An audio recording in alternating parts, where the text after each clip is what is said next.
Je ne peux m'imaginer.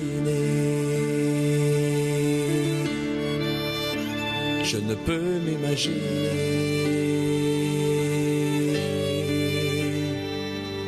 Entouré par ta grandeur, mon cœur va-t-il frémir? Danserai-je pour toi, mon Jésus? Serais-je saisi par la peur? Devant toi, resterai-je debout? Vais-je tomber sur mes genoux? Chanterai-je Alléluia? Est-ce que je pourrais te parler? Je ne peux m'imaginer. Je ne peux m'imaginer. Je ne peux m'imaginer le jour où tu viendras pour me retrouver debout devant toi. Je ne peux m'imaginer. Tout ce que je ferai sera de t'adorer pour l'éternité. Bonsoir, bénédiction du Seigneur. Bonsoir, amis auditeurs. Nous sommes le mardi 13 avril de l'an de grâce 2021 et j'ai encore le réel plaisir de vous accueillir sur les antennes du ministère Restauration, les antennes de la radio online. Et nous sommes très heureux de pouvoir être en contact avec vous cet après-midi. Et nous sommes localisés dans la région sud du Brésil, c'est à Porto Alegre, la ville principale, où se situe également le siège de ce ministère, le ministère Restauration, qui aujourd'hui se rappelle ou alors fête son anniversaire, c'est le 17e anniversaire de la création de ce ministère.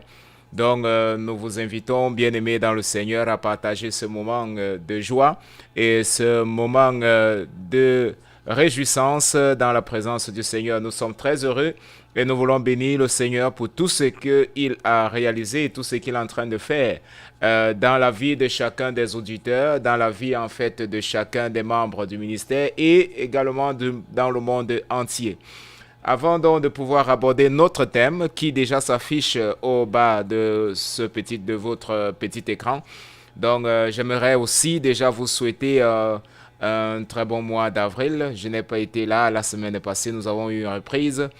Je voudrais donc vous souhaiter un très bon mois, le mois d'avril, que ce soit un mois rempli de bénédictions, que ce soit un mois riche avec la présence de Dieu.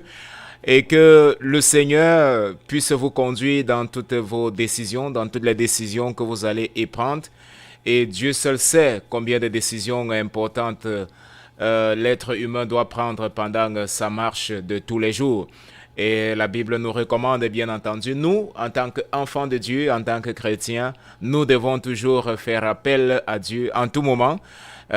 Spécialement lorsque nous avons à prendre des décisions qui vont impacter sur notre futur, qui vont impacter sur notre environnement même. Donc, bien-aimés dans le Seigneur, une fois de plus, bonsoir. Nous allons, avant de commencer dans le thème, prier le Seigneur afin qu'il puisse nous conduire dans ce thème extrêmement important. En réalité, tous les thèmes que nous abordons, ce sont des thèmes qui sont importants, ce sont des thèmes qui sont d'actualité. Ce sont des thèmes qui, ce qui est sûr, apportent une édification particulière dans la vie de nos auditeurs et chacun de nous. Donc, je vous prie de rester avec nous jusqu'à la fin. Et si vous pouvez également nous aider à partager ces liens avec vos contacts, tout cela qui s'exprime en langue française, alors nous serons également très heureux. Vous serez en train d'aider également à l'œuvre d'évangélisation. J'aimerais aussi une fois de plus rappeler qu'il y a les numéros qui s'affichent au bas de votre petit écran. C'est le numéro WhatsApp. Vous pouvez participer, vous pouvez envoyer vos suggestions, vous pouvez envoyer vos questions si vous les avez. Pour ceux qui ne sont pas sur YouTube, pour ceux qui sont sur YouTube, vous avez justement à votre extrême droit un endroit appelé chat. Donc vous pouvez nous envoyer vos questions, vous pouvez envoyer vos suggestions si vous avez des doutes.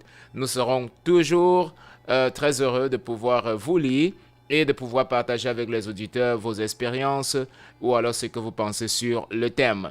Donc, avant donc toute chose, nous allons nous incliner dans la prière et implorer la grâce et la miséricorde du Seigneur sur notre vie. Nous prions ensemble.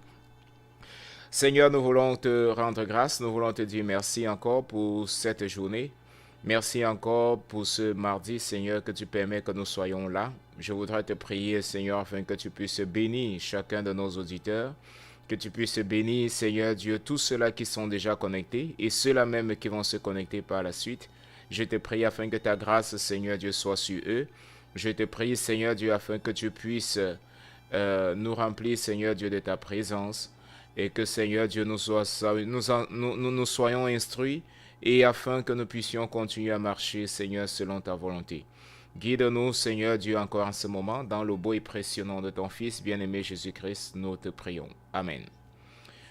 Alors, nous, pour ceux qui sont déjà là, bonsoir à Michel, bonsoir à Berthude, que le Seigneur vous bénisse. Donc, manifestez-vous, nous serons très heureux. Berthude déjà dit bonsoir mon frère et bonsoir à tous. Bonsoir donc à tous les auditeurs. Bonsoir également à Michel. Gloire à Dieu. Donc, bien-aimés dans le Seigneur, le thème s'affiche: un monde en constant changement ou en constante transformation, mais une parole ou alors une vérité qui ne change jamais. Une vérité qui ne change jamais. Alors, c'est le thème que je vous propose cet après-midi et nous allons l'examiner bien sûr à la lumière de la parole de Dieu. Donc, de prime abord, nous avons deux mots-clés. Nous avons le mot monde et nous avons le mot également vérité. Donc, nous allons voir et essayer donc de définir c'est quoi le monde et qu'est-ce que la Bible parle au sujet du monde. Amen. Donc, je vous invite donc d'être avec nous. Nous allons voir les différents ou alors la signification de ce mot, monde, et également ce que c'est que la vérité. Alors, en guise d'introduction, je voudrais vous dire, bien-aimés dans le Seigneur, nous vivons dans un monde qui est en constant changement. C'est un monde qui est en constante transformation, qui est en constante mutation. Et grâce à de nombreuses découvertes, grâce à de nombreuses inventions, grâce à la révolution industrielle, à la révolution scientifique, des évolutions technologiques, nous pouvons aujourd'hui faire beaucoup de choses. Nous pouvons aujourd'hui avoir la chirurgie plastique, dont il faudrait dire, bien aimé dans le Seigneur, que toutes ces avancées technologiques, scientifiques ont contribué, bien entendu, à l'épanouissement de l'être humain. Comme j'étais en train de dire, aujourd'hui, nous avons développé déjà les voitures ou alors les trains à grande vitesse ou alors à très grande vitesse, qui autrefois étaient appelés les TGV. Il y en a même déjà les trains qui vont plus rapides, notamment au Japon, en Chine, des trains qui vont très rapidement. Donc, il y a eu une nette avancée dans le monde dans lequel nous nous trouvons.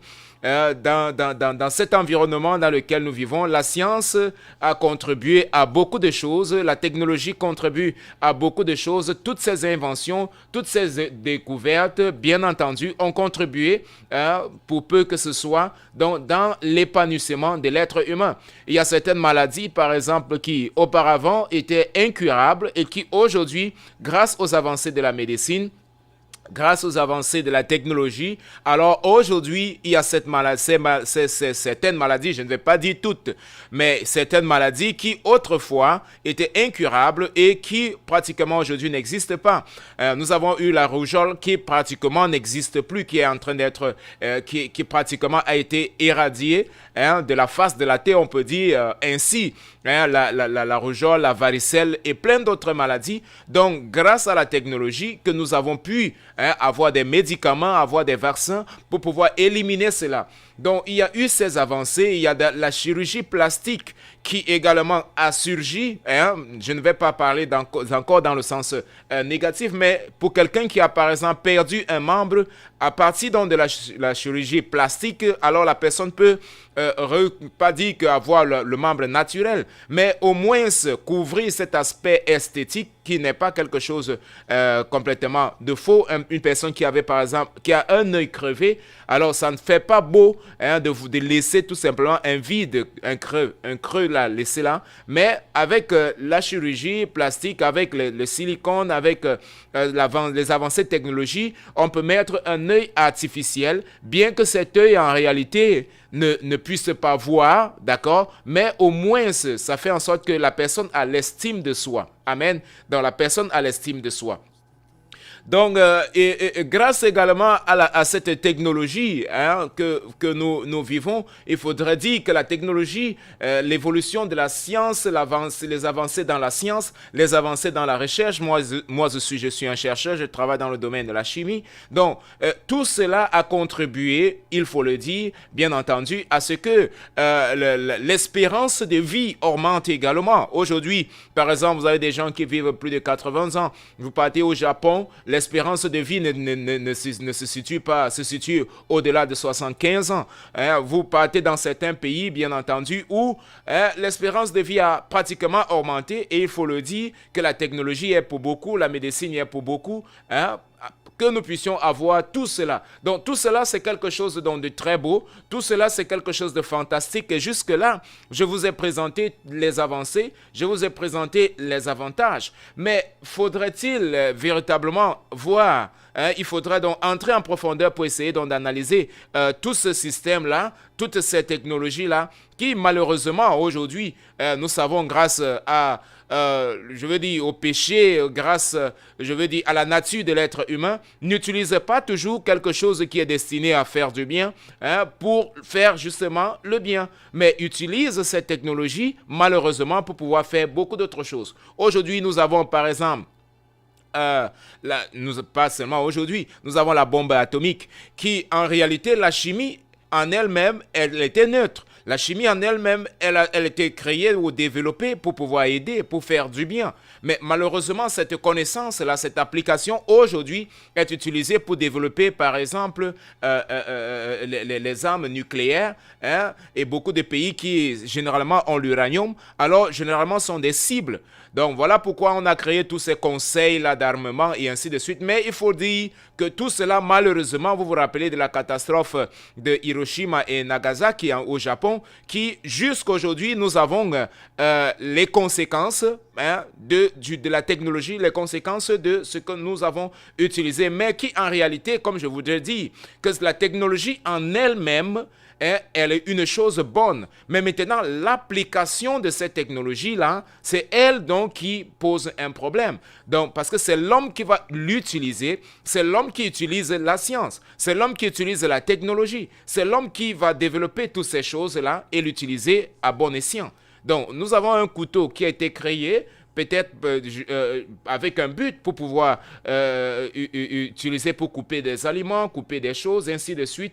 Mais aujourd'hui, avec le même couteau qui est utile à la cuisine, il est utilisé pour pouvoir commettre un meurtre, pour pouvoir assassiner. Donc, je voudrais donc dire que ces avancées, bien qu'elles ont un aspect, positif, mais elles présentent de plus en plus un aspect aussi négatif. Alors nous, en tant qu'enfants de Dieu, en tant que ceux qui sont nés de nouveau, alors est-ce que nous allons recevoir tout ce que le monde nous offre, tout simplement comme un gâteau sur un plateau en or qui nous est offert? Au contraire, nous voyons que de plus en plus, c'est comme un gâteau empoisonné. À l'intérieur, il faut bien faire attention parce que le monde offre quelque chose aujourd'hui, alors, mais à l'intérieur, nous voyons qu'il y a un poison, il y a quelque chose qui est caché. C'est comme un beau gâteau qu'on va faire, un gâteau au chocolat, et qu'on va y ajouter quelques gouttes de cyanure. Et vous savez que le cyanure, c'est quelque chose qui est extrêmement toxique. On n'a pas besoin d'une quantité d'1 milli pour pouvoir tuer quelqu'un. Non, juste des micro-quantités tue l'être humain. Donc, c'est comme un gâteau qu'on a présenté, qu'on a bien fait, et malheureusement, à l'intérieur de ce gâteau, on y a ajouté du cyanure ou alors tout simplement un poison quelconque. Donc, l'être humain, le chrétien, alors comment est-ce qu'il doit se comporter face à la technologie? Comment est-ce qu'il doit se comporter face à la science, aux différentes avancées, je voudrais dire? Alors, je voudrais rappeler ici, parce que pendant longtemps, beaucoup de personnes ont dit que la science est contraire à la foi est contraire. Non, il n'y a pas, cette contradiction-là. Je ne voudrais pas m'appuyer sur ça parce que ce n'est pas mon thème. Je vous ai dit, le monde, il est en constant changement. Le monde, il est en constante transformation. Mais la première des choses, donc, certainement, vous allez me poser, c'est qu'est-ce que c'est que le monde? Qu'est-ce que c'est que le monde? Alors, la parole de Dieu nous présente le monde, la définition du monde. En fait, vous allez voir, le monde, nous utilisons en français un seul mot, monde. Mais lorsque nous rentrons à l'original, c'est-à-dire le grec, qui a été écrit, ou alors la principale langue, parce que la Bible a été écrite basiquement en 3 langues. Nous avons le grec, l'araméen et l'hébraïque. Donc, mais lorsqu'on rentre dans le contexte du grec, nous avons principalement 2 mots pour situer ce que nous sommes en train de parler. Nous avons aion, qui signifie siècle, dans la version Louis II, généralement utilise siècle ou ère. Et nous avons la version, nous avons cosmos. Alors, c'est quoi dans le monde, basiquement? Je vous ai parlé de ces 2 mots grecs qui sont généralement utilisés pour pour définir ce que je vais vous donner maintenant. Donc, le monde, basiquement, d'une définition simple, c'est l'ensemble du système politique, économique, social, culturel, mis en place et qui est mise en place par les hommes, mais qui est sous le contrôle du malin. Je donne encore la définition. Je dis, le monde, c'est l'ensemble des systèmes, c'est l'ensemble de ce système politique, économique, religieux, culturel, mis en place par les hommes, mais qui est sous la domination du malin, Voilà donc la définition simple du monde que je peux vous donner et basée également sur 1 Jean, 1 Jean le chapitre 5, le verset 19. La Bible utilise ce mot-là. Bien-aimés, nous savons que nous sommes de Dieu et que le monde entier est sous la domination du malin. J'ai dit souvent que j'aime la version en créole parce qu'elle dit le monde est sous la puissance du malin. Le monde est sous la puissance en présentant que le diable exerce une puissance. En fait, il a une puissance et c'est par cette puissance-là qu'il va contrôler le monde. Amen. Donc, il faut bien l'attendre ça, bien comprendre. Donc, le monde, ce système dont je vous ai parlé, politique, économique, social, culturel, elle est mise en place par les hommes, mais elle est sous la domination du malin. Ça veut dire qu'elle est dictée justement par l'ennemi, elle est dictée par le diable, elle est dictée par lui. Et il va donc mettre en place tout cela justement pour rendre l'homme de plus en plus captif. La Bible nous présente quelle est la mission du diable. Dans Jean le chapitre 10, le verset 10, le voleur, il vient pour rober, détruire et égorger. Donc, ça, la Bible nous montre sa mission, ce à quoi il est venu faire, et dans tout ce qu'il va faire, il va justement rechercher son but. Le but à atteindre, c'est cela. Le but à atteindre, c'est voler. Le but à atteindre, c'est égorger. Le but à atteindre, c'est détruire. Donc, c'est ça sa mission. Donc, ce que le monde offre aujourd'hui, c'est que je suis en train de parler de cosmos en faisant bien la différence entre ce que nous appelons le monde cosmos et l'environnement qui est la nature. En réalité, l'ensemble composé justement par le sol, l'eau, les éléments naturels que Dieu a créés. Ça, c'est l'environnement, biotope, écosystème, la nature, les animaux. Tout cela, ce que Dieu a créé, c'est beau. Ça, c'est beau. Et nous ne sommes pas en train de parler en réalité de cela. Au contraire, l'action du monde va exactement en contradiction avec la nature, c'est-à-dire l'environnement, celle qui est bien. Vous pouvez regarder aujourd'hui la désertification. Nous voyons la déforestation. Tout cela, justement, ce sont des actions anthropiques. Ou alors ce sont des actions humaines. Sur quoi? Sur l'environnement. Donc nous voyons que le monde, malheureusement, non seulement elle a un but qu'elle exerce pour pouvoir rendre l'homme captif, mais également elle détruit la propre nature, c'est-à-dire cet environnement qui est propice pour que l'être humain puisse vivre. Voilà pourquoi la Bible nous présente dans le livre de Romains, le chapitre 1, le chapitre 2, que la nature entière, elle soupire. La nature entière, elle soupire parce qu'elle est justement comme esclave de ces actions humaines. Et nous avons malheureusement les conséquences aujourd'hui. Nous parlons des gaz à effet de serre, nous parlons aujourd'hui du changement climatique et ainsi de suite. Bien sûr que certains vont dire qu'il y a une politique. Je ne suis pas en train de dire qu'elle est simplement claire de la façon dont elle nous est présentée, mais il faut bien le dire que l'action de l'être humain, ces actions anthropiques, ces actions de pollution, tout simplement de la course effrénée au bien et à la satisfaction du plaisir, entraîne automatiquement une destruction sur l'environnement. Et l'environnement, en retour, cet aspect que je parle de l'environnement en parlant de la nature, alors en retour va réagir, va répondre justement à cette action, parce que c'est la loi de la physique.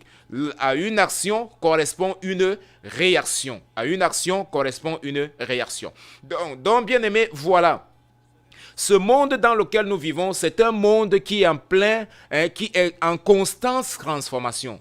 Elle est en constante mutation. Elle va changer de plus en plus. L'ennemi, il travaille pour offrir davantage quelque chose de nouveau. Donc voilà pourquoi il va inventer. C'est un créatif. Il a des stratégies et il crée des choses pour davantage rendre l'homme captif. Et nous allons voir quelle est l'influence du monde en réalité sur l'être humain. Quelle est cette influence aujourd'hui dans le contexte que nous vivons? Pas dans un contexte passé, non, dans le contexte que nous vivons. Parce que très souvent, quelqu'un peut me demander, mais pasteur, ou alors frère, mais quelle est donc une action concrète du monde que l'être humain, ou nous, spécialement en tant que chrétiens, nous devons éviter, sachant que l'ennemi, il veut utiliser exactement le monde pour pouvoir emprisonner les âmes, pour pouvoir entraîner les âmes à la perdition, pour pouvoir entraîner les âmes à pouvoir s'éloigner de Dieu. Donc ce monde offre toutes sortes, ce monde va offrir tout, et ce monde a le prix pour tout. Ou alors, ce monde a, quand je dis le prix pour tout, ça veut dire que peu importe, si tu dis, ok, moi je suis... je ne sais pas, je suis un peu libéral. Le monde va t'offrir ce qui est un peu libéral. Si tu dis, moi, je suis tellement libéral, le monde va te donner ce qui est un peu libéral. En fait, c'est une industrie pour la satisfaction des plaisirs charnels de l'être humain. Voilà le terme. Donc, le monde est une industrie pour la satisfaction des plaisirs charnels de l'être humain. Donc, la Bible nous dit que chacun a sa propre convoitise. Chacun a sa propre convoitise. Et qu'est-ce que l'ennemi va faire? L'ennemi, par le monde, il va chercher donc à répondre à la convoitise spécifique d'un groupe de personnes. Donc, un exemple très, très simple. Si la convoitise de quelqu'un, par exemple, je ne sais pas moi, c'est le vol, alors l'ennemi va faire tout justement pour pouvoir offrir à cette personne-là qu'elle puisse satisfaire sa convoitise. À l'autre, ça ne sera pas, par exemple, le vol. L'autre, par exemple, ça peut être une faiblesse. Une faiblesse, ça peut être l'immoralité, ça peut être aujourd'hui, comme je suis en train de parler, ça peut être même la pornographie. Combien de jeunes aujourd'hui, et non pas seulement les jeunes, c'est vraiment triste de voir, certaines personnes qui sont accros, qui sont addicts, je veux dire, ils sont pratiquement dominés par ces plaisirs-là, et le monde, justement, les offre par des films, les offre des choses par des cassettes vidéo, les offre des choses par l'Internet, et ainsi de suite pour pouvoir satisfaire quelque chose en réalité qui ne peut pas être satisfait. Parce qu'il faut bien le dire, la chair ne se satisfait jamais. Et puisque la chair ne se satisfait jamais, alors qu'est-ce que le monde va faire? Ça sera une boule. Plus le monde offre, plus la chair en demande. Et plus la chair en demande, plus le monde offre. Donc c'est comme ça que les choses fonctionnent. Et voilà pourquoi la Bible nous dit, en tant que chrétien, celui qui élimine dans la chair, alors il va fermer la voie ainsi au monde. Le chrétien qui va crucifier la chair, voilà pourquoi la Bible nous dit que nous devons, ceux qui sont à Christ, ont crucifié la chair avec ses désirs et ses passions. Parce que la chair est une porte. Le monde cherche à répondre aux désirs de la chair. Comme je vous ai dit, le monde c'est quoi? D'une façon simple, c'est cela, c'est une industrie de fabrication pour la satisfaction des plaisirs charnels de l'être humain. C'est ça le monde. Le monde s'adapte, le monde se transforme, le monde invente, le monde crée. Et qui est derrière toute cette créativité-là? C'est le diable. 1 Jean le chapitre 5, le verset 19. Donc, voilà donc l'attitude du monde. Et quelle est l'influence maintenant du monde sur l'être humain? Quelle est l'influence du monde? L'être humain met en place, imaginez-vous, met en place parce que il est instrumentalisé. Il met en place un système qui malheureusement, ce propre système va le conduire à la mort. Regardez, beaucoup de personnes aujourd'hui se suicident. Mais c'est eux-mêmes qui mettent en place des systèmes qui vont les amener à entrer dans la dépression, vont les amener à entrer dans le chaos et qui vont eux-mêmes les entraîner à la mort. C'est tout ce système-là. L'homme est prisonnier de quelque chose que lui-même il a construit, quelque chose de ce que lui-même il a mis en place. Et c'est ce qu'il a mis en place. C'est comme une technologie, quelqu'un invente quelque chose, une machine, et c'est cette machine-là qui un jour qui va se tourner contre lui et qui va amener cette personne, qui va le détruire lui-même. Mais la Bible nous dit que pour pouvoir mettre fin à cela, à l'action du monde sur le chrétien, alors le chrétien, premièrement, doit déjà connaître ce que c'est que le monde, identifier ce qui vient du monde, identifier qu'est-ce qui est nécessaire. Je vous ai parlé de la technologie, je vous ai parlé des avancées scientifiques, je vous ai dit que la science en elle-même est une bonne chose lorsqu'elle vise justement à la satisfaction des besoins légitimes de l'être humain. Parce qu'il y a des besoins qui sont légitimes et des besoins qui sont illégitimes. L'être humain a des besoins qui sont légitimes. Manger et dormir, ce sont des besoins naturels que l'être humain a besoin. Tout le monde a besoin de s'alimenter. Mais est-ce que, regardez les guerres aujourd'hui. La Bible nous dit dans 1 Timothée, le chapitre 6, le verset 10. Si tu as de quoi manger, si tu as de quoi te vêtir, alors cela te suffit. Mais est-ce que le système économique qui est mis en place a simplement un souci que les personnes puissent simplement s'alimenter, être vêtues, et cela suffit? Est-ce que c'est cela? Vous regardez tout autour de vous, vous allez voir que cela n'est pas le cas. Vous allez vous rendre compte que le système qui est mis en place ne se soucie pas tout simplement à ce que les gens mangent. Si vous examinez, je vous ai donné, la dernière fois j'ai dit, il y a plus de gens qui meurent dans le monde par intoxication alimentaire, c'est-à-dire excès de table, ils ont trop mangé, que des personnes qui meurent affamées. Mais ça, c'est vraiment quelque chose d'absurde, mais c'est la réalité. C'est la réalité. Vous regardez, aujourd'hui, il y a plus de personnes qui meurent d'intoxication alimentaire, excès de table, ceux qui ont trop mangé, que ceux qui meurent de faim. C'est pratiquement absurde. Ça n'a aucun sens. Donc, vous voyez que le monde n'est pas intéressé pour simplement de satisfaire le besoin naturel et légitime de l'être humain. Pas du tout. Le monde veut amener l'être humain à rechercher le plaisir pour le plaisir. À rechercher le plaisir sans s'arrêter. Parce que le monde sait, le diable en réalité qui est derrière, comme je vous ai dit, qui dirige, qui commande toutes ces choses, c'est parce que c'est ça qu'il faut comprendre. Qui est derrière le monde, c'est le diable, le serpent ancien. Il est trompeur, menteur et père du mensonge. La Bible présente cela de manière claire dans Jean le chapitre 8, verset 48. Il est menteur et père du mensonge. Donc, ce qu'il va créer, c'est du mensonge. L'ennemi est clair et il est fort pour cela. Mentir, c'est sa spécialité. Le Seigneur Jésus dit, lorsqu'il parle, en lui, il n'y a point de vérité. En lui, il n'y a point de vérité. Il ne peut pas dire la vérité. C'est impossible pour lui de dire la vérité. Même s'il veut dire la vérité, c'est le mensonge qui va sortir. Il ne peut pas dire la vérité. Donc, le monde dans lequel nous vivons, c'est un monde rempli de mensonges. C'est un monde rempli d'illusions. Beaucoup de gens commencent à chercher l'argent, courent derrière le monde en pensant qu'ils vont satisfaire leur plaisir, en pensant qu'ils vont satisfaire leur désir.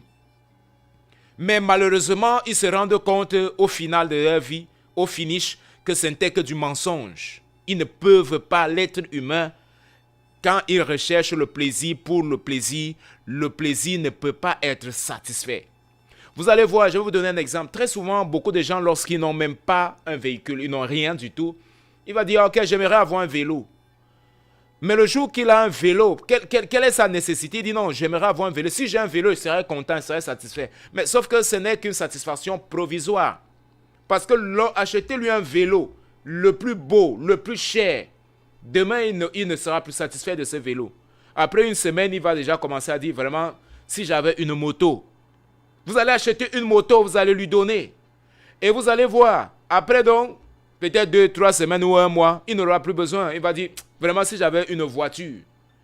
Et maintenant, vous achetez la voiture. Et ainsi de suite. Même si vous achetez une voiture, même si vous achetez un avion, l'être humain, celui qui n'a pas crucifié la chair avec ses désirs et ses passions, alors il sera toujours influencé par le monde. Donc le problème, généralement, ce n'est pas de posséder en réalité. Le problème, généralement, ce n'est pas de satisfaire un besoin naturel. La voiture, c'est une très bonne chose. C'est un moyen pour pouvoir se déplacer. Et cela facilite le déplacement de l'être humain. Aujourd'hui, avec la voiture, l'avion, c'est la même chose. Un vélo, c'est la même chose. Cela facilite. Tu pars plus rapidement et tu parviens à faire ce que tu as à faire. Mais aujourd'hui, beaucoup de personnes ne vont pas chercher à avoir un véhicule, tout simplement parce qu'ils veulent se déplacer. Pas du tout. Le monde dit non. Le but pour toi, ce n'est pas tout simplement de te déplacer, mais le but pour toi, c'est de montrer quel type de voiture tu as, quelle marque de voiture tu as, combien coûte cher. Donc, plus ta voiture coûte cher, alors plus tu seras considéré. Plus donc tu seras, je ne sais pas, bien vu, plus tu seras apprécié, plus tu seras respecté, et ainsi de suite. Et voilà pourquoi aujourd'hui nous avons beaucoup de publicités. Nous avons des publicités dans des chaînes télévisées. Ce n'est pas tout simplement pour vanter, oh, regardez les bienfaits de la voiture. Non, vous allez voir. Ça n'a rien à y voir.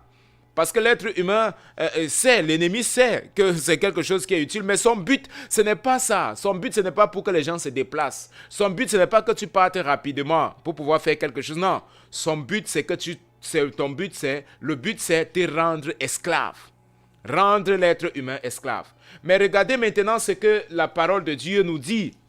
La parole de Dieu nous dit dans 1 Jean le chapitre 2, le verset 17, que le monde passe et sa convoitise aussi. Regardez très bien. L'apôtre Jean nous révèle que le monde a une convoitise. Le monde a une convoitise. Elle produit une convoitise. Ce qui va satisfaire. Dans le même verset, la Bible dit, n'aimez point le monde, ni les choses qui sont dans le monde. Si quelqu'un aime le monde, l'amour du Père n'est point en lui. Car tout ce qu'il y a dans le monde, qu'est-ce qu'il y a dans le monde? Il nous révèle la convoitise des yeux, la convoitise de la chair, l'orgueil de la vie. C'est ça qu'il y a dans le monde. Et tout cela ne vient pas du Père, il nous dit, mais cela vient du monde.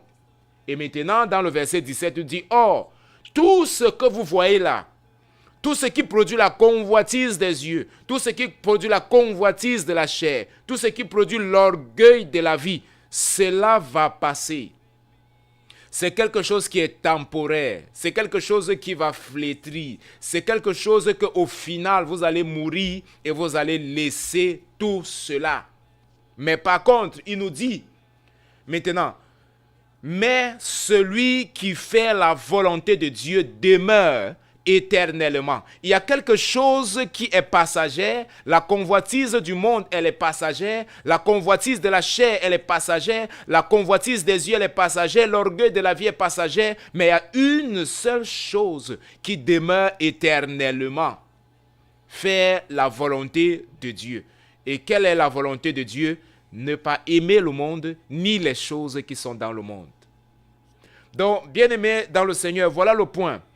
Voilà, l'apôtre Paul également a une illustration que j'aimerais prendre maintenant pour entrer et vous parler de la vérité. Je vous ai parlé du monde. Je vous ai parlé de l'action du monde.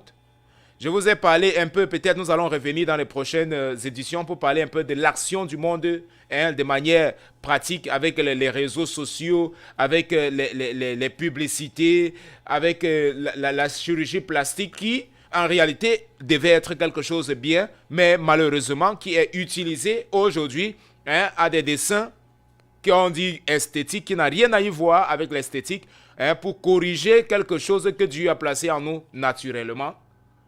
Pas pour corriger un problème, mais tout simplement pour corriger quelque chose. Ah, je ne suis pas fier de la forme que Dieu m'a créée. Je ne suis pas fier je ne sais pas moi, de la tête que Dieu m'a donnée, de l'oreille que Dieu m'a donnée. Alors il faut que ce soit un peu plus petit. Je veux qu'on coupe, on corrige. Je veux qu'on coupe, on fait ceci. Je veux qu'on change mon nez, on met comme ça. Je veux qu'on change ma bouche pour que ce soit comme ça. Je veux qu'on change mes yeux.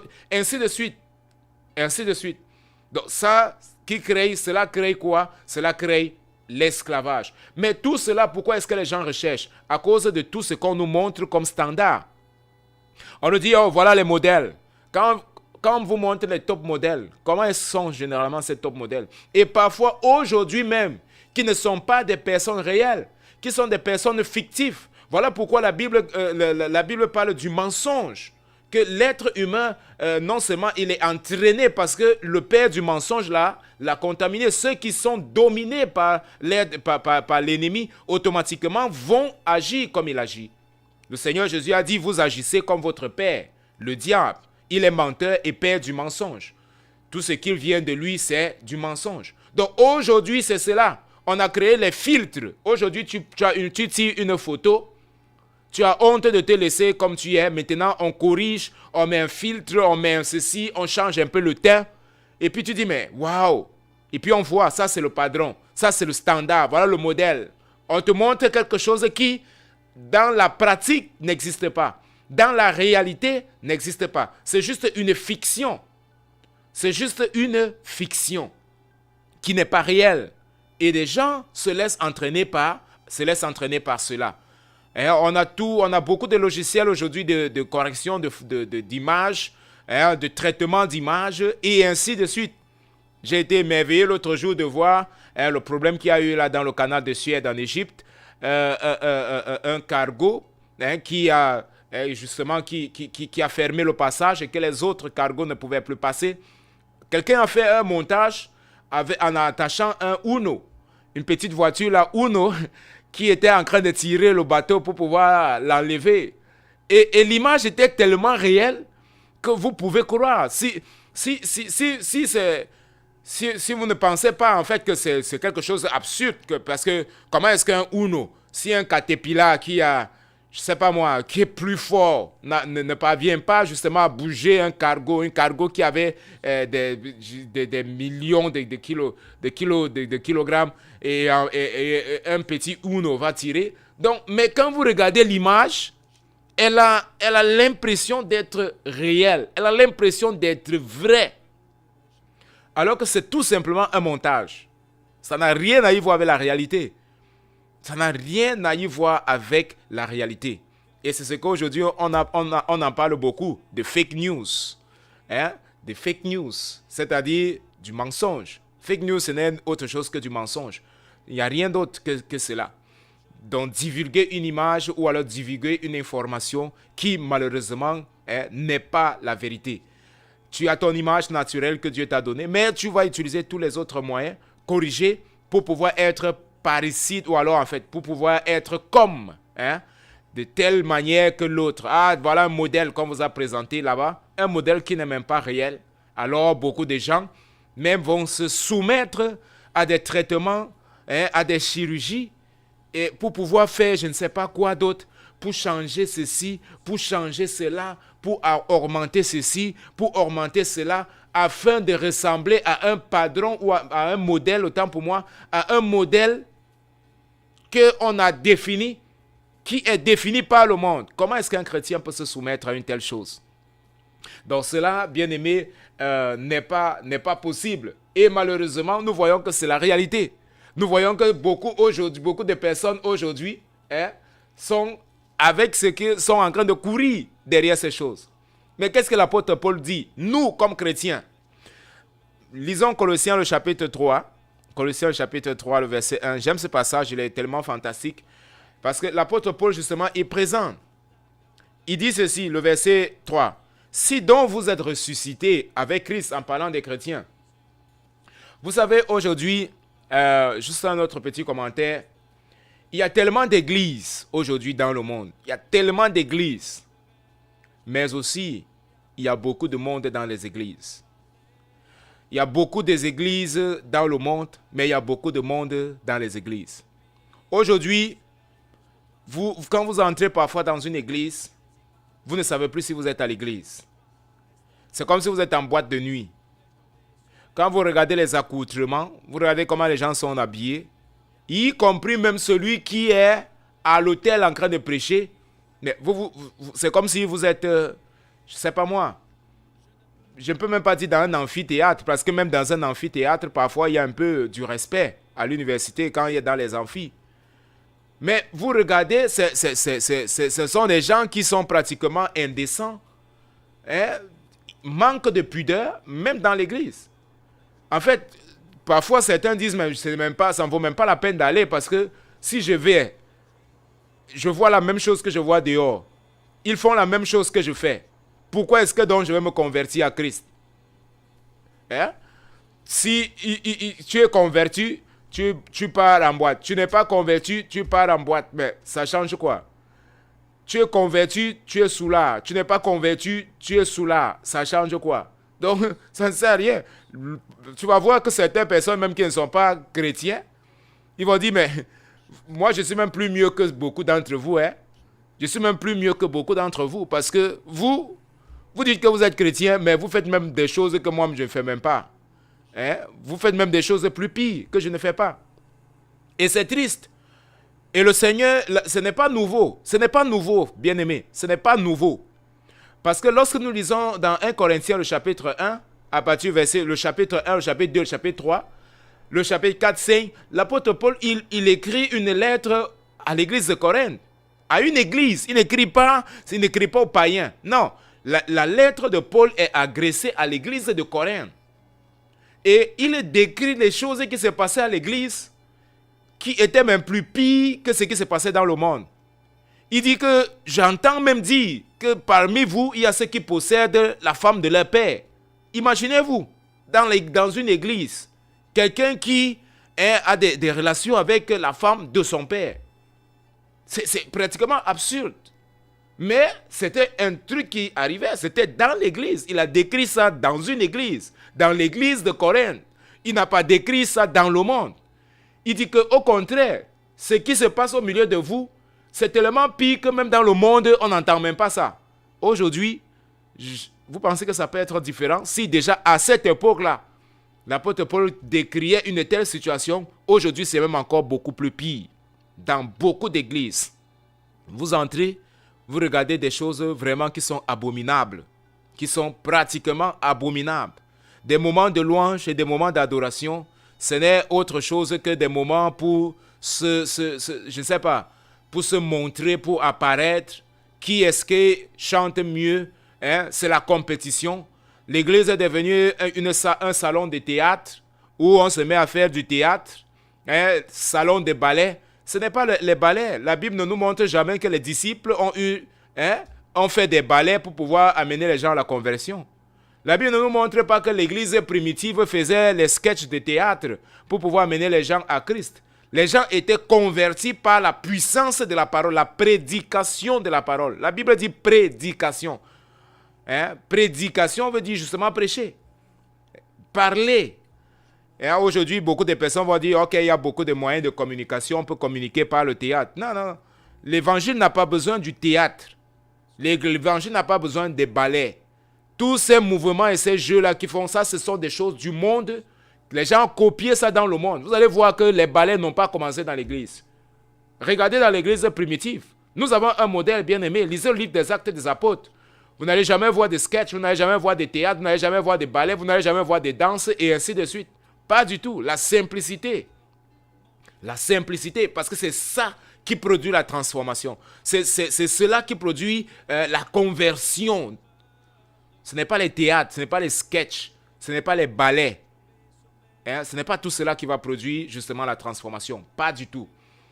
Donc, l'apôtre Paul dit, si donc vous êtes ressuscité avec Christ, si donc tu te déclares que tu es de l'église de Christ, si tu te déclares donc que tu es sauvé, si tu te déclares que tu es un disciple de Jésus, alors il dit ceci, cherchez les choses d'en haut, où Christ est assis à la droite de Dieu. Verset 2. Affectionnez-vous aux choses d'en haut et non à celles qui sont sur la terre. Affectionnez-vous. Qu'est-ce que cela signifie affectionner? Affectionner veut dire avoir de l'amour profond, s'attacher, se lier, aimer. Aimez les choses qui sont en haut. Attachez-vous aux choses qui sont en haut. Et il est clair que dans ce verset, l'apôtre Paul y présente. Il dit ceci, attachez-vous aux choses qui sont en haut et non celles qui sont sur la terre. Il présente deux types. Il y a des choses qui sont en haut, qui sont éternelles, là où Christ est assis. Et il y a des choses qui sont sur la terre, qui sont éphémères, qui vont passer, qui sont une illusion et que beaucoup de gens malheureusement cherchent. Et il dit ces choses-là vont passer, ces choses-là ne vont pas rester éternellement. Pas du tout, elles vont passer. Comme nous avons lu dans 1 Jean le chapitre 2, le verset 17. Le monde passe avec sa convoitise. Il va passer ce monde avec sa convoitise. Recherchez donc les choses qui sont d'en haut. Ces choses qui sont éternelles. Là où Christ est assis. Et non pas celles qui sont sur la terre. Non pas celles qui sont ici. Et il nous dit quel est le motif. Il a commencé par nous dire donc que si nous sommes réellement ressuscités avec lui, il nous dit maintenant au verset 3, en réalité, car vous êtes morts et votre vie est cachée avec Christ en Dieu. Donc, nous sommes morts, le chrétien véritablement est mort, je reviendrai là pour expliquer. Il ne s'agit pas d'une mort physique. Bien aimé, ce n'est pas de ça qu'il est question. C'est quelque chose qui se passe spirituellement. L'identification, être identifié à la mort de Christ, à l'œuvre qu'il a accomplie sur la croix. La mort de Christ n'était pas sa mort à lui, mais c'était la mort, moi, je me suis identifié à cette mort. Il n'avait pas besoin de le faire. De la même manière que la victoire de Christ, ce n'est pas une victoire pour lui, parce qu'il n'avait pas besoin de montrer quoi que ce soit. C'est la victoire qu'il a donnée à l'Église. Voilà pourquoi la Bible nous dit dans Romains 8 que nous sommes plus que vainqueurs. Nous sommes plus que vainqueurs par celui qui nous fortifie. En Christ, nous sommes plus que vainqueurs. La victoire, il a acquis pour nous. La victoire, il a acquis pour le chrétien. Il est mort pour nous. Voilà pourquoi la Bible nous dit autant marqué, Christ est mort pour nous réconcilier avec Dieu. Il n'est pas mort pour lui. Il n'avait pas besoin. Il est Dieu. Il n'est pas mort pour ses péchés, parce qu'il était sans péché, et il est sans péché. Donc, il est mort pour nos péchés, la Bible nous dit. Il a porté sur lui nos fautes. Il a porté sur lui nos iniquités, Ésaïe le chapitre 53. Et le châtiment qui nous donne la paix est tombé, ou alors a été déposé sur lui, est tombé sur lui. Il a porté sur lui. Pas pour lui, mais pour nous. Il n'a rien fait pour lui. Mais il a fait tout pour pouvoir nous réconcilier avec le Père. Il a fait tout pour nous. Donc, voilà ce que l'apôtre Paul nous présente, nous, en tant qu'enfants de Dieu, nous, en tant que le peuple de Dieu, nous, en tant que disciples de Christ. J'ai dit que ce monde, il change. Et la Bible nous dit, dans 1 Jean, le chapitre 2, le verset 17, nous avons lu, il change. Ce monde, il va passer. Ce monde va toujours créer des inventions. Frère, nous ne vivons pas, certains pensent qu'après nous, le monde va s'arrêter. Non. C'est clair, nous prions, Maranatha, que le Seigneur Jésus vienne. Mais, vous voyez aujourd'hui qu'il y a de plus en plus, l'homme va inventer des choses. Il y aura de nouvelles choses. Il y aura de nouvelles technologies. Il y aura tout nouveau. Vous regardez à l'horizon, vous allez voir, la technologie, la science, elle va grandir. Elle va grandir jusqu'au retour de Christ. Parce que celui qui est derrière le prince de ce monde, qui est appelé le serpent ancien, le diable, il travaille, il a les stratégies. Et il va trouver des moyens, toujours pour rendre l'homme esclave, pour rendre l'homme captif, pour que l'homme ne puisse pas parvenir à la connaissance de la vérité. Ça, c'est un point. Il va toujours travailler, il va toujours inventer des choses. Aujourd'hui, avant c'était des télévisions, aujourd'hui nous avons des écrans plats, et ainsi de suite, les choses vont changer. Avant l'Internet, c'était quelque chose de vraiment difficile. Je me rappelle à l'époque, quand on rentre dans les années 2000 et 2000 et poussière, quand l'Internet est sorti, c'était difficile. Il fallait passer la nuit parfois entière là devant un ordinateur, en train de faire la recherche. Mais aujourd'hui, là, tu as l'Internet sur ton téléphone, tu as l'Internet partout là où tu pars. Partout là où tu pars, tu as l'Internet, tu es suivi 24 heures sur 24 pour accéder à n'importe quelle page, c'est rapide. On parle de 2G, on avait commencé 1G, 2G, 3G, 4G, on parle de 5G. D'ici peu, on va parler de 6G. Je ne sais pas si avec 6G, donc peut-être 6G, tu n'auras même pas besoin de cliquer. Tu vas tout simplement penser et puis l'Internet va te dire ce que tu veux penser. Donc, c'est comme ça. Et cela va. Ce n'est pas que c'est pour faciliter. Bien aimé, je dis, je ne suis pas contre la technologie. La technologie, c'est bien, elle a ses avantages, mais elle a également ses inconvénients. Et si celui qui ne connaît pas utiliser cette technologie, cette science, alors cette personne, tout simplement, elle va se laisser entraîner. Nous sommes dans le monde, la Bible nous dit, mais nous ne sommes pas du monde. Le monde haït ceux qui veulent faire la volonté de Dieu parce que le monde s'oppose et rejette la volonté de Dieu. C'est clair, la Bible nous présente ça, nous avons lu. C'est à dessein que l'apôtre Jean nous dit, n'aimez pas le monde. C'est-à-dire, ne soyez pas attachés au monde. Et si nous ne devons pas nous attacher au monde, nous devons nous attacher à quoi? L'apôtre Paul nous répond dans Colossiens au chapitre 3, attachez-vous, affectionnez-vous donc aux chrétiens, affectionnez-vous aux choses qui sont en haut. Celui qui ne va pas s'attacher aux choses qui sont d'en haut, celui qui ne va pas s'affectionner aux choses qui sont d'en haut, il en va de soi, il est clair que cette personne donc sera un esclave dans ce monde. Cette personne sera sous la puissance du malin, sous la domination du malin. Il y a une seule personne qui n'est pas sous la domination du malin, ou alors un groupe de personnes, c'est l'Église du Seigneur. Dans Matthieu le chapitre 16, le verset 18, le Seigneur Jésus a dit, tu es Pierre, et sur cette pierre je bâtirai mon Église, et les portes du séjour des morts ne prévaudront point contre elle, contre l'Église. Donc tous ceux qui appartiennent à l'Église du Seigneur Jésus-Christ, alors il en va de soi qu'ils vont vaincre le monde. Ils ne seront pas sous la domination du malin, parce que le monde est justement dominé par l'ennemi. Mais bien que nous sommes dans le monde, bien que nous vivons dans le monde, nous savons que nous ne sommes pas du monde. Et Dieu nous a donné le pouvoir, il nous a donné l'autorité de pouvoir résister donc aux actions du monde. Nous lisons dans Luc 10, 19, généralement, voici, je vous ai donné le pouvoir de marcher sur les serpents et les scorpions et sur toute la puissance de l'ennemi et rien ne pourra vous faire. Toute la puissance de l'ennemi. Donc, toute la puissance mise en place par l'ennemi pour dominer et subjuguer ce monde. Alors, l'Église a reçu une puissance contraire pour pouvoir résister à la domination du malin. Voilà pourquoi Jacques le chapitre 4 verset 7, c'est un passage aussi qui est bien connu. Soumettez-vous donc à Dieu, résistez au diable et il fuira loin de vous. Donc, bien aimé, je vais m'arrêter là pour cette première partie. Je vous ai parlé brièvement de l'action du monde. Je vous ai parlé du monde qui est en constante transformation, qui est en constance changement, qui est en constance mutation, ce monde dans lequel nous nous trouvons, ce monde dans lequel nous vivons et que nous devons faire bien attention. Si vous ne faites pas attention, comment est-ce que vous marchez? Si vous ne faites pas attention, comment est-ce que vous vivez? Alors vous allez tout simplement vous laisser entraîner parce que le monde c'est comme un rouleau compresseur.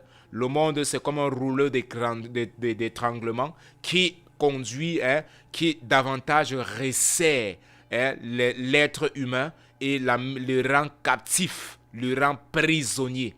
Mais ceux-là qui expérimentent la véritable liberté, qui est la liberté en Jésus-Christ, parce que c'est lui donc qui est la vérité, et c'est lui que nous allons parler, si Dieu le veut, le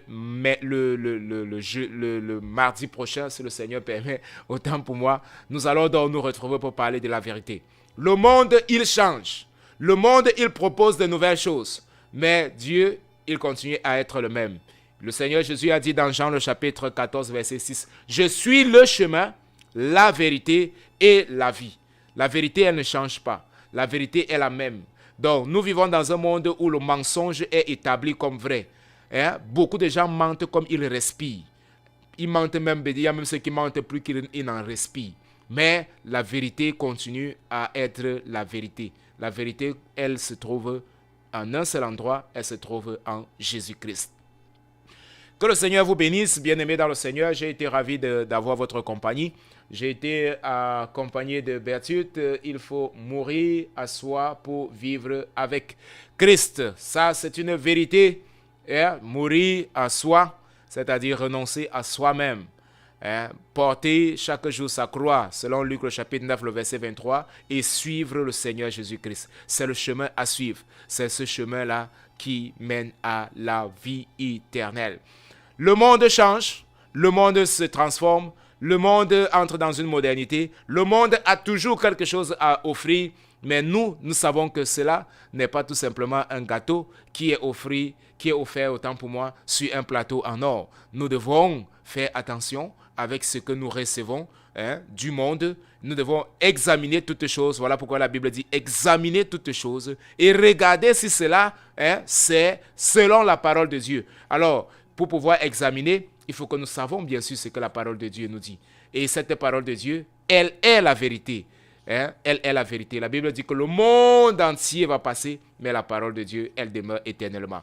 Le mardi prochain, nous allons donc parler de la vérité. Jésus-Christ qui est la vérité et qui, lui, il ne change jamais.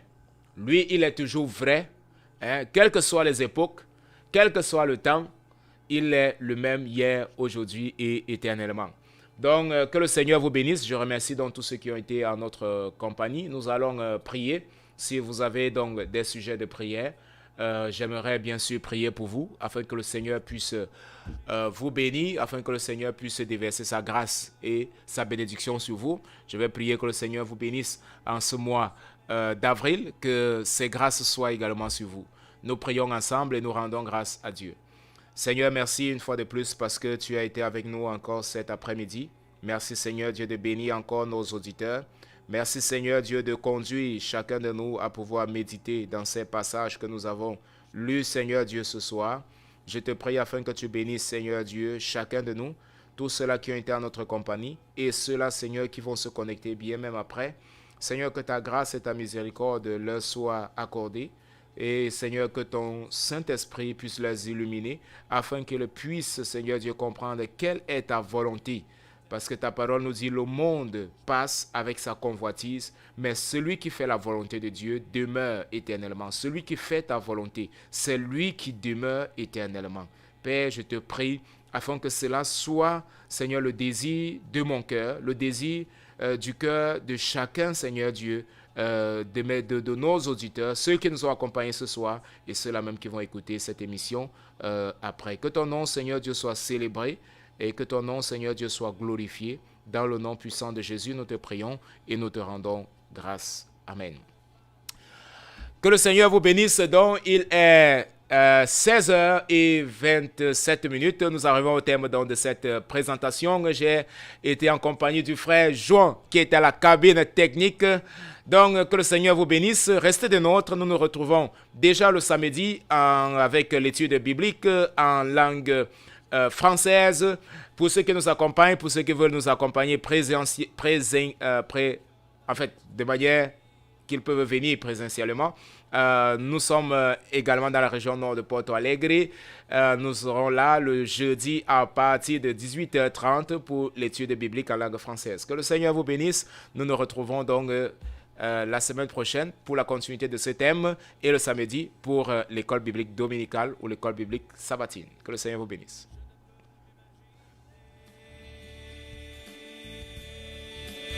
Je ne peux m'imaginer. Je ne peux m'imaginer. Je ne peux m'imaginer. Je ne peux m'imaginer. Je ne peux m'imaginer.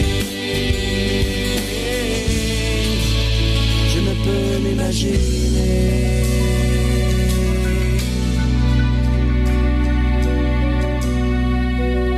Je ne peux m'imaginer ce que ce sera quand je marcherai juste à tes côtés.